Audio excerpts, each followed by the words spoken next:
Hello, welcome to the 63rd edition of the Truth Commission's Special Report. On tonight's program, we look at the brutal racial slayings of white people by the PAC's Army UPLA during 1993. We talk to victims, survivors, killers, and politicians in KwaZulu-Natal. And we show you a conversation with the last jailmaster of Robben Island, who is now guarding the memories of our past. We start with the so-called year of great storms. During the early 90s, when most political players were sitting at the World Trade Center negotiating their way towards change, the Pan Africanist Congress was playing a different sort of game. While liberation armies like Umkhonto Sizwe lay down arms, the PAC was arming and training young cadres in the townships to intensify a people's war. For the PAC, this meant targeting white areas and farms as well as the army and police. In 1993 in particular, the country was rocked by the seemingly senseless attacks on the St. James Church and the Heidelberg pub, as well as the Highgate Hotel in the Eastern Cape. In Bloemfontein in 1993, on the same day as the St. James massacre, there was an attack on a white farmer and his wife by members of the PAC's military wing. The farmer, John Smith, was stabbed to death, and his wife, Renee, shot and wounded. The 6 young men responsible for this attack are now asking for amnesty from the Truth Commission's Amnesty Committee sitting in Bloemfontein. This house, as you can see it, used to belong to Mr. Johnny Barnard Smith. One day, we came here in 1993. On the 25th of July, we were very young. We were the members of the task force. That is a component part of UPLA that helps UPLA to attack the farmers and to chase them away. We arrived here. We found Mr. Smith with his wife.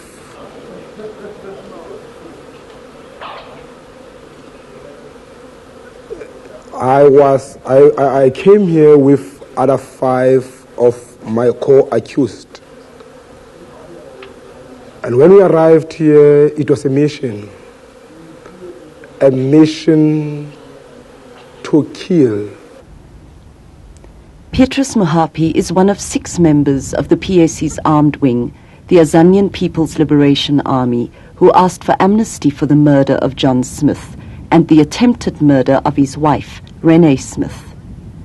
The killing of Smith on his remote Free State farm, Wesselsdal, did not make the national news. What did capture the headlines was the brutal massacre of 11 people at the St. James Church in Cape Town. These 2 attacks happened hours apart on the Sunday of 25 July 1993. At the time, no political party claimed responsibility. En in Kaapstad het die PAC hom vandag so uitgelaat oor die aanval. We think that this is the work of the third force, operating in this country to destabilize the transition to democracy. We're busy discussing the constitution here, and it's no accident that this attack has occurred in Cape Town in the manner that it has. No, we condemn this mindless violence on church-going people. We now know that UPLA members were responsible for both attacks. We also now know that the PAC deliberately chose to intensify its armed struggle at a time when political parties were fine-tuning arrangements for democratic elections. In 1993, when these killings happened, the PAC had set in motion a campaign called Operation Great Storm. It was a war campaign. The main target was white farmers. They were legitimate targets of the struggle because they were occupying the very trophy for which war was all about, that is the land. Because when we say we were conquered, what we mean is that our land was conquered. And the land was not conquered by the ghosts, by the spirits invisible beings. It was conquered by the Europeans, by the whites. And we identified the farms as one point at which, the fortunes of war will be decided. So now it was a question of conscientizing the people that they should be armed and they should liberate this country, and they should know that settlers are an integral part of what enemy is.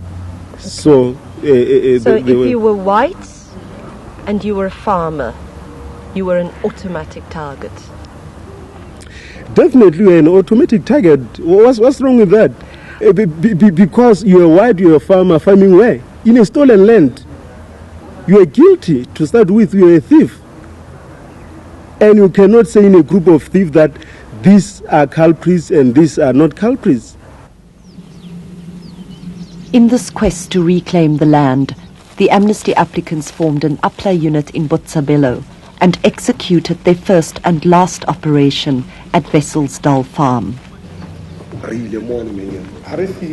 When we arrived there, I knocked at the door together with my comrades, and a white lady came, that is the wife to Mr. Smith.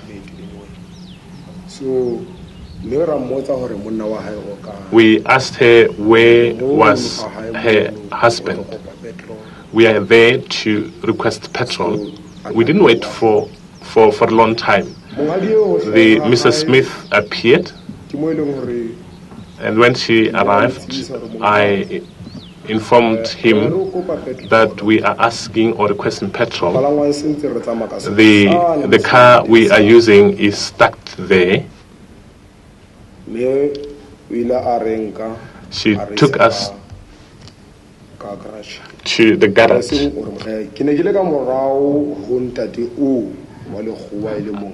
I was behind Mr. Smith whilst we were in the garage. Then I looked at Mr. Mjigelo, who is the unit commander. Then from there he gave me a sign.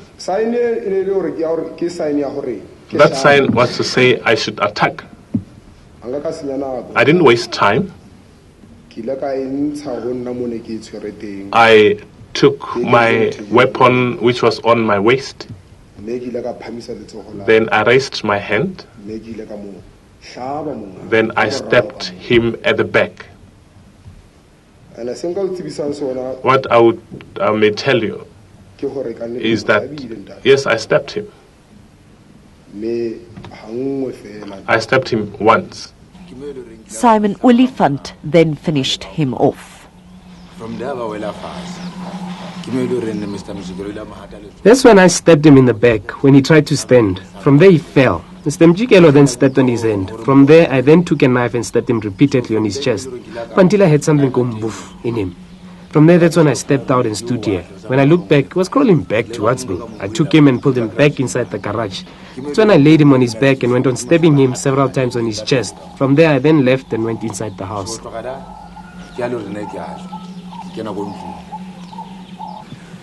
immediately after I stepped Mr. Smith from the garage, I went out, and here at this spot, I met Mrs. Smith with a gun in her hand. And then I was holding a knife in my hand at that time. So I met Mrs. Smith here, and then I tried to grab that gun. The moment I was busy struggling for this gun with her, Mr. Mjigelo came from the garage and he helped me to grab the gun from Mrs. Smith, and he gave a gun to me. And then I took a gun and shot Mrs. Smith. The wounded Mrs. Smith was locked in a wardrobe while they ransacked the house for guns, ammunition, clothing and alcohol. They then made their getaway in the farmers' Mercedes-Benz. APLA units across the country were told that we haven't got enough money, we haven't got enough guns, we haven't got enough ammunition, and the Boers have got lots of money, lots of ammunition, lots of guns, and they must go and repossess them, not steal them.